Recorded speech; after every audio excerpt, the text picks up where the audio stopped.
자, 그러니까는 우리는 뭘 알아야 됩니까?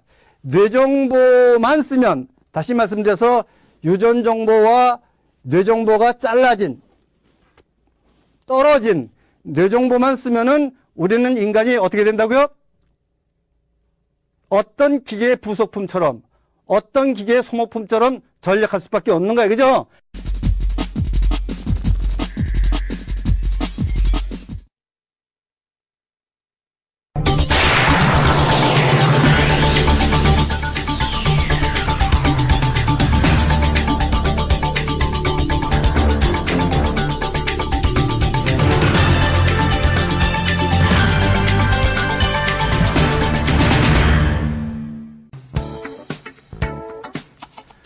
안녕하십니까. NGP 특강 박경진입니다.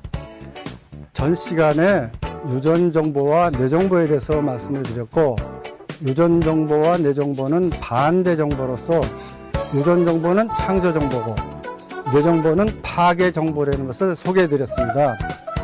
오늘은 그 유전정보와 뇌정보를 잘 쓰는 나는 누군가에 대해서 설명해 드리려고 합니다. 이 방법은 유전정보 개발 방법하고 연관되어 있으니까 여러분들이 이 점을 참고해 주셨으면 감사하겠습니다.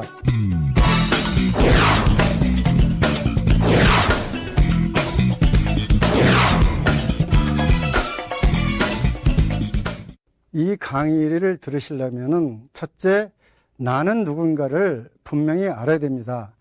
대부분 사람들이 나에 대해서 관심을 안 갖기 때문에 자기에 대해서 깊이 명상하지 않는 편입니다. 제가 보면은 나에게는 나라는 게 있습니다. 이 나는 불교에서 말하는 지나라고 말하는 건데, 이거는 눈에 보이지도 않고 그래서 말로 표현할 수도 없고 글로 쓸 수도 없기 때문에 옛날부터 불임문자 언어도단이라고 표시를 했는데, 여러분이 만약에 이 부분을 좀 이해하려고 그러면은 죽을 때 내 몸에서 빠져나가는 겁니다. 그게 나니까 이 나는 눈에 보이지 않기 때문에 표현할 수가 없습니다. 그러나 분명히 지금 내 안에 있는 겁니다. 내 안에서 지금 그게 있기 때문에, 내가 있기 때문에 이렇게 내가 강의를 하고 여러분들도 강의를 듣는 겁니다. 이 내가 우주 시작부터 있었고, 이 내가 움직임, 다시 말해서 이 내가 활동을 하고 움직임을 하면 그 뒤에 경험이라는 게 남게 되는데, 이 경험이 바로 유전정보입니다. 여러분이 알다시피 우리가 앞생활을 잘 하려고 그러면 뭘 해야 되냐 그러면은 내 뒤에 있는 경험을 살려서, 옛날에 이거 잘못했고 잘했고 이걸 살려가지고 앞 행동을 하듯이 우리는 내가 움직일 때마다 유전정보라는 게 생기는 겁니다. 그래서 나에게는 내가 있고 유전정보가 있고, 그 다음에 유전정보가 우리가 지금 갖고 있는 육체를 만드는 겁니다. 그래서 여러분들이 알다시피 현재 의학이 복제인간을 만든다거나 복제개를 만든다거나 혹은 복제양을 만들 때 바로 유전정보를 발현시켜서 육체를 만드는 거고, 육체에는 뇌가 있기 때문에 이 뇌에 뇌정보라는 것이 이게 붙습니다. 그러니까 우리를 잘 뜯어보면, 어떻게 보면 깨달아 보면 바로 이 네 가지로 되어 있다는 겁니다. 그래서 이 네 가지를 작동하고 사는 것을 우리가 보통 사람이라고 말합니다. 사람이라는 것은 넉사자다 볼 남자를 쓰는 거기 때문에 그 네 개를 본다는 거죠. 네 개로 우리가 사물을 보고 행동을 본다는 겁니다. 근데 우리는 이 네 개를 한꺼번에 나라고 생각해요. 그래서 우리가 이걸 다 철부지라고 그럽니다. 철부지라는 것은 이 절, 요렇게 잘라서 쓰는 겁니다. 이 절을 모르고 사는 것을 철부지라고 하고, 이 절을 알고 나 쓸 때 나를 쓰고, 유전정보 쓸 때 유전정보 쓰고, 육체정보 쓸 때 육체정보 쓰고, 이렇게 사는 것을 우리는 사람이라고 말합니다. 그러니까는 잘 보게 되면은 그동안 우리는 철부지로 살았습니다. 그래서 옛사람들이 말하기를 이 철부지가 언제 사람 될까, 이런 말을 하는 거죠. 자, 그러면 여러분이 알다시피 이 지구상에 지금 사는 사람 중에서 이 사람으로 이 네 가지를 잘 쓰는 사람이 얼마나 되겠습니까? 이것이 문제죠.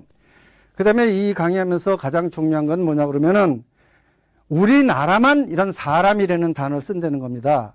다른 나라에서는 사람이라는 단어가 없어요. human, man, 인간이라는 단어가 있습니다. 그러면 동양에서 말하는 이 사람은 이 네 가지를 다 쓰는 사람이고 이것 말고 인간이라는 것은 아까 시간에 말한 대로 사람과 사람 사이를 말합니다. 그러니까 여러분들은 아버지와 엄마 사이 혹은 조상과 자손 사이에 있다는 건데 이 인간이라도 조상과 한 자손 사이가 아니라 영혼 연결되는 그런 의미이기 때문에 인간도 사실은 유전정보적 관념에서 생긴 단어고 사람도 유전정보적 관념에서 생긴 단어이기 때문에 이것은 우리 민족이 옛부터 유전정보적 감각을 살고 살았다는 어떤 분명한 증거가 되는 겁니다.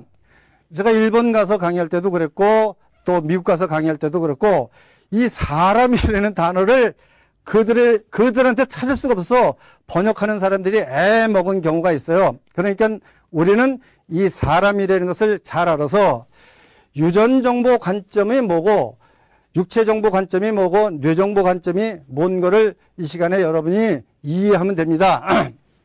우선 나라는 것은 뭐냐 그러면은 이 나가 있기 때문에 우리는 의문을 하는 겁니다. 예를 들어서 의심하고 의문하고는 다른 겁니다. 물론 지금 여러분들에게 이 강의하기는 좀 어렵지만 어차피 나는 무엇인가 타이틀로 강의를 하니까 나를 소개해 줍니다. 그러니까 우리가 뭘 보고 저건 뭘까? 저건 뭘까? 그랬을 때 뭔가 의심을 했을 때 뇌정보가 이름을 댑니다. 꽃이다. 뭐 사람이다. 그죠? 이렇게 말함으로써 그 의심이 중단되는 거예요. 그렇죠? 그러니까 이 말은 뭐냐 그러면 나는 끝없이 의심을 하는 거지 답을 내놓지 않는 거라는 걸 여러분이 아셔야 돼요. 이 부분이 굉장히 중요한 말입니다. 그러니까 이 말은 뭐냐 그러면 의심이나 지레짐작하고는 틀리는 말입니다. 의심과 지레짐작은 뇌정보가 하는 거고 나는 끝없이 이게 뭘까 그러는 겁니다. 그러니까 여러분에게 뭔가 의문이 나는 기능이 살아있다면은 그 내가 살아있는 겁니다. 근데 이 내가 의문했을 때 그 답을 주는 게 바로 유전정보에서 답이 나오는 겁니다. 유전정보는 여러분이 알다시피 우주를 살아서 모아온 모든 정보이기 때문에 거기에는 답이 들어있습니다. 그러니까 예를 들어서 답이라는 건 뭐냐 그러면 이거죠. 예를 들어서 맨 처음에 내가 있으면은 여러분들이 어렸을 때하고 똑같이 생각하면 돼요. 어렸을 때 태어나면 애들은 보는 것마다 이것이 뭘까? 이것이 뭘까 하는 의심스러운 눈으로 보는 거죠. 그럼 애들이 바로 유전정보만 있고 뇌정보는 없는 거 아닙니까? 그렇죠? 그래서 애들이 자라면서 자꾸 우리한테 묻지 않습니까? 그러면 그거는 어떤 물음이죠? 성장을 위한 물음이에요. 그죠? 성장하려고 자꾸 묻는 건데 이걸 뇌정보로 답을 줘버리니까 어떻게 됩니까? 성장이 안 되는 거예요. 예를 들어서 여기 이렇게 꽃이 있습니다. 그럼 엄마 이건 뭐야? 그러면 꽃이다. 그죠? 그럼 뇌정보는 이걸 꽃 아니고 다른 말로 하면 틀리는 거야. 그죠? 꽃이라고 고정이 된 거예요. 그죠? 근데 사실은 저걸 잘 보면은 꽃이 아닙니다. 그럼 뭡니까? 저거는 우주의 일부고, 유전정보로 보면 알겠습니까? 지구의 일부고, 우리 환경의 일부예요. 그죠? 꽃이라고 단어를 만들어 놓고 정답을 다 부정하는 것이 뇌정보예요. 쉽게 설명하면, 예를 들어서 학교 문제에 이렇게 국화꽃을 잘 그려놓고 이게 뭐냐? 그러면 국화꽃 그래야 맞지. 누가 만약에 우주의 일부 이렇게 써놨다 그러면 그게 맞는 답이 됩니까? 이 말이 뭔지 아시겠습니까? 뇌정보는 수많은 답을 다 거부해버리고 진짜 답 아닌 거 하나만 꽉 붙잡고 이걸 답이라고 만들어 갖는다는 거야. 그죠? 뭐가 됐든지 간에 우주의 일부고 뭐가 됐든지 간에 지구의 일부고 뭐가 됐든지 간에 나의 일부인데도 불구하고 이런 답을 쓰면 안 된다는 거 아닙니까? 그렇죠? 그러면 계속 나는 뭘까? 혹은 이것은 뭘까 할 때 이것은 이것도 되고 이것도 되고 이것도 되고 이렇게 답은 끝없이 연장돼 가는 거 아닙니까? 이것이 내가 하는 역할입니다. 근데 여러분들은 뇌정보적으로 보면은 그 의문이 나와서 괴로운 거야. 알겠습니까? 뇌정보로 보면은 내가 뭔가 보자마자 자꾸 의문하는 자체가 괴로운 거 아닙니까? 그죠? 답은 없고, 그래서 방황을 하는데 이것은 나를 잘 몰라서 그러는 거니까 이 시간 이후부터 여러분들이 뭘 보고 이것은 뭘까? 그러는 것은 그 안에 내가 지금 살아 있어서 그렇다. 이렇게 생각하시고 그것이 유전 정보에서 답이 나옵니다. 그래서 이것이 뭘까? 이것이 뭘까? 하고 자꾸 의문을 하다 보면 유전 정보에서 깨달음이라는 것이 나오는 것이 유전 정보에서 나오는 거기 때문에 유전 정보에는 지혜가 가득 들었고 사랑이 가득 들었고 그다음에 우리 몸을 창조하는 창조 능력이 가득 들었고 그러니까 그 안에서 답을 찾아내야 되는데 우리가 계속 나는 뭘까 하는 것이 뇌정보로 답을 찾기 때문에 결국 우리는 혼미에 빠지게 되고 아무것도 모르는 상태에 들어가는 겁니다. 그러면 이제 여러분들이 지식이라는 것이 유전 정보로 보면 어둠이라는 게 좀 이해가 될 거예요. 그죠? 지식이라는 게 어둠이라는 게 좀 이해가 될 겁니다. 그래서 예를 들어서 지금 여러분이 내 강의를 듣고 아 나는 우주인가 보다 이렇게 뇌정보에 입력되면은 이건 쓸모가 없는 거예요. 진짜 깨달아야 되는 거야. 아 내가 바로 우주였구나. 내가 바로 하나님이었구나. 이걸 깨달은 사람이면 삶이 좀 바뀌겠죠? 바뀌는 겁니다. 그 다음에 나는 뭘까? 하면 육체 정보로 오게 되면 뭐가 됩니까? 육체 정보로 오면은 나는 우주가 되는 게 아니라 나는 남자다가 나옵니다. 육체는 남자고 여자고 갈려있죠? 그죠? 여자는 나는 뭘까? 그럼 여자가 되는 거예요. 알겠습니까? 그래서 우리 사고방식을 보면은 이렇게 상대성으로 이해하는 거, 선악, 밤낮, 알겠습니까? 그 다음에 또 여러 가지 반대되는 것으로 이해되는 게 많죠? 두 가지로 잘라 이해하는 거, 그죠? 그런 거는 모두 우리가 육체를 가졌기 때문에 생기는 감각입니다. 이게 예를 들어서 여러분들이 이렇게 생각해 보세요. 내가 육체를 안 가졌다면 이 두 가지 감각은 없는 거예요, 그죠?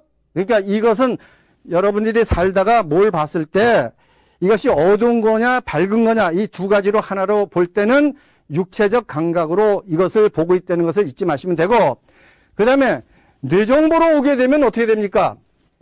수만 가지로 계속 잘리는 거예요. 알겠습니까? 우주가 수만 가지 이름이 붙죠? 예? 사람도 수만 가지 이름이 붙어요. 머리 틀리고 눈 틀리고 다 틀리는 겁니다.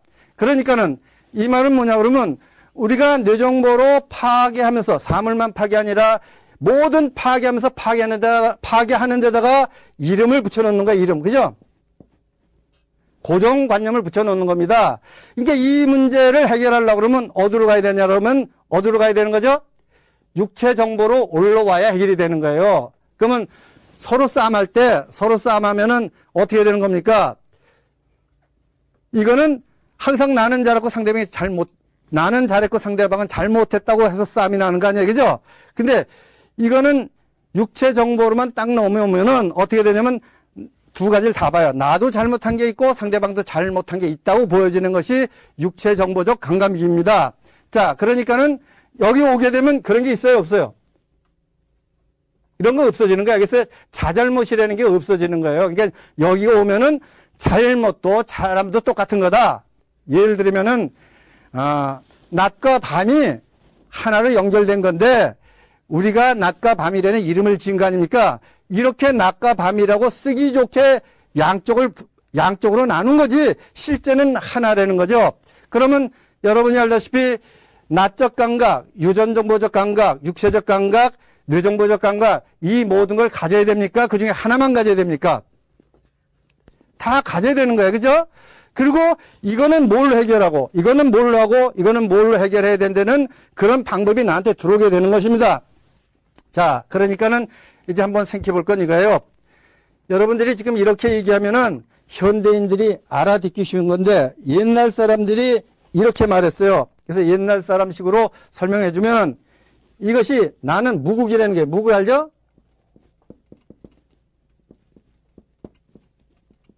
무국은 뭐냐 그러면 나는 기억할 수도 없고 알 수도 없고 그죠? 모든 것에 가운데 들어있다. 그런 얘기예요. 그죠? 무국. 그 다음에 유전 정보를 태극이라고 말했어요. 태극 알죠? 태극, 클태. 그럼 유전 정보는 점점 커지는 거죠? 커지면서 중앙에 든 겁니까? 가생이 나온 겁니까? 가운데 드는 거예요. 그죠? 태극입니다. 여러분들이 이 태자에 대해서 잘 아셔야 돼. 태자. 이거는 클 태자입니다. 큰 대자의 반대말이 알겠습니까? 근데 이거를 우리는 몰라요. 예를 들면 우리가 보통 여자를 보고 미인이라고 그러는데 그 미인이라는 뜻은 뭔지 아십니까? 그건 이거예요. 아름다울 미죠. 그러면 점점 아름다워지는 여자지 아름다워진 여자가 아닙니다. 근데 우리는 뇌정보로 보면은 아름다워진 여자를 미녀라고 그러는 거예요. 그죠? 그럼 이게 반대말입니다. 제일 아름다워진 여자는 지금부터 점점 미워지는 여자로 가게 돼 있어요. 알겠습니까? 그러니까 아름다워진 여자를 만나는 사람은 뇌정보적인 사람이에요. 그러니까 아름다운 여자를 만나면 어떻게 됩니까? 아름다워진 여자를 만나면 고생문이 열리는 겁니다. 무슨 말인지 알겠습니까? 그러니까 동양학은 이런 게 차이가 있는 거예요. 유전 정보로 보는 게 차이가 있다. 그러니까는 아름다워질, 알겠습니까? 아름다워질, 클태. 그 다음에 또 뭐 있습니까? 우리가 보통 이 소자 쓰는데 이게 힐소자, 이거 틀립니다. 하얀 백자고 알겠습니까? 점점 희어지다. 그러면 흰색, 그러면 이거는 무슨 의미냐? 그러면 이제부터 검어진다. 그런 의미가 있어요.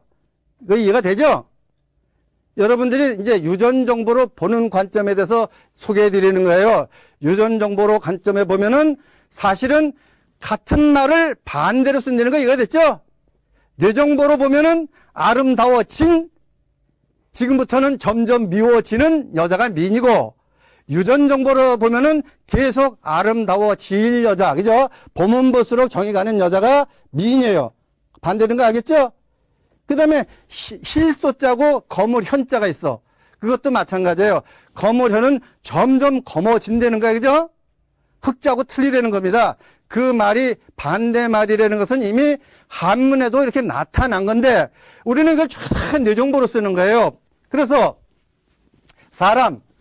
이 사람은 뭘 말하는 겁니까? 제가 보기에는 이 사람, 그러면 정확하게 말하면 성자라는 의미예요. 그죠? 성자라는 의미인데 요즘 내가 지나가다가 젊은 사람한테 이 사람이 부르면은 기분 좋아합니까? 기분 나빠합니까? 나빠죠? 또 더욱이 인간, 그러면 무슨 말이죠? 사람과 사람 사이에 있는 유전정보적 감각을 갖고 있는 사람. 내가 타락을 하면은 조상도 타락하고 내 자손도 타락한다는 그런 감각을 갖고 있는 사람을 인간이라고 그래. 그죠? 근데 이 인간이 그러면 어떡합니까? 더 펄쩍 뛰죠? 근데 뭐라고 하면 기분 좋으냐 그러면 이분이 그러면 되게 기분 좋아요. 그죠? 이 분자가 무슨 말인지 압니까? 분자가 도둑놈 중에서 제일 위에 있는 것들이 노나 먹는 거 알겠습니까? 노나 먹을 권리를 가진 사람을 분이라고 그래요. 그죠? 그러면 지금도 높은 데 있는 사람이 노나 먹는 사람이 있어요. 도둑질은 쫄개가 다 하고. 그죠? 그러니까 뇌정보적으로는 높은 사람이 맞는 거예요. 그죠? 이분, 그러면 이 사람은 노나 먹을 권리를 가진 놈, 이거야. 그죠? 그렇지만 이 분보다는 인간이 훨씬 인간적인 단어고 사람은 더 말할 수 없는 단어인데도 불구하고 우리가 사람이라는 단어를 모르기 때문에, 이 말은 뭐냐 그러면 유전정보로 만든 단어를 뇌정보로 쓰니까 이걸 제대로 못 쓴다는 거예요. 아시겠죠? 무슨 말인지? 자, 그러면 제 얘기가 지금 내가 이렇게 얘기하는 것은 옛날 사람들은 이걸 알았으니까 사람이라는 단어를 썼을 거 아니에요. 그죠? 그렇잖아요. 모르면 단어가 나올 수가 없잖아요. 격암유록 같은 데 보면은 저 사람이 나와요. 사람. 그죠? 사람다운 사람이라는 게 나옵니다. 자, 그러니까는 우리는 알아야 될 것은 지금 여러분이 뭐가 돼야 됩니까? 사람이 돼야 됩니까? 안 돼야 됩니까? 사람이 되려고 그러면 제일 먼저 유전 정보를 써야 돼. 유전 정보 알겠습니까? 자, 그러면 또 한번 봅시다. 내가 유전 정보가 나를 통해서 육체를 만들었죠? 그러면 육체에 있는 육체에 있는 뇌정보는 뭘 만들죠? 뇌정보는 뭘 만드냐 그러면 조직을 만들어요. 그죠? 여러분, 우리가 인간이 갖고 있는 수많은 조직이 자연이 만든 겁니까? 인간 머리가 만든 겁니까? 조직의 목적이 뭔지 아십니까? 적을 파괴하는데 필요한 거 알겠습니까? 아시겠죠? 자, 그 다음에 조직과 건물을 만들어요. 건물 중에 건물 또는 무기. 자, 여기서 정말 정신을 차리고 들어야 될 부분이 이거예요. 내가 유전 정보와 뇌 정보가 차단된 이유에 대해서 소개해 드리는 거예요. 자, 그러니까는 조직을 만들면 조직 밑에 들어가서 조직이 말하는 뇌 정보에 쇠뇌된 뇌. 이해가 됩니까? 어떤 인간이 조직을 만들었는데 그 조직에서 쇠뇌되는 사람이 있을 거 아니에요. 그죠? 그 뇌 정보. 거긴 유전 정보적 감각이 들어갈까요? 안 들어갈까요? 안 들어가요. 그러니까는 이런 사람들은 조직의 소모품 내지 조직의 부속품으로 살 수밖에 없는 겁니다. 그래서 옛사람들이 이런 사람을 갖다가 속물이라고 그런 거예요. 자, 그러면 조직에서 전장을 하면은 전장하는 무기와 함께 군인들이 뭐가 되는 겁니까? 소모품이 되는 거죠? 그럼 그건 어디서 나온 겁니까?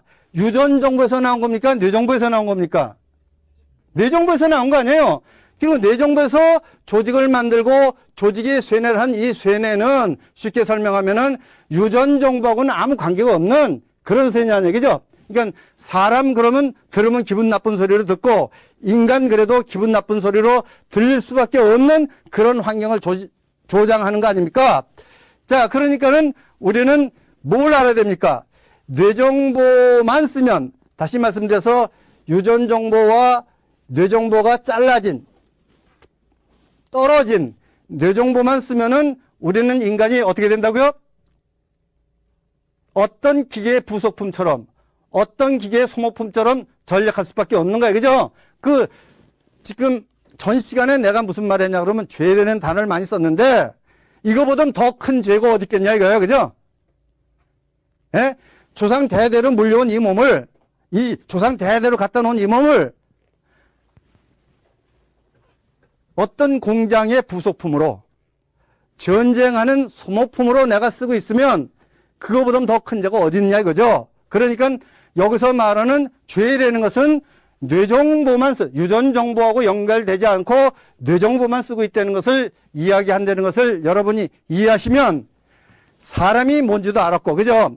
이 네 가지를 잘라서 써야 된다는 것도 알았어요. 그죠? 파괴할 때 파괴하고 창조할 때 창조하는 그런 사람으로 여러분들이 다 거듭나기를 바라겠습니다.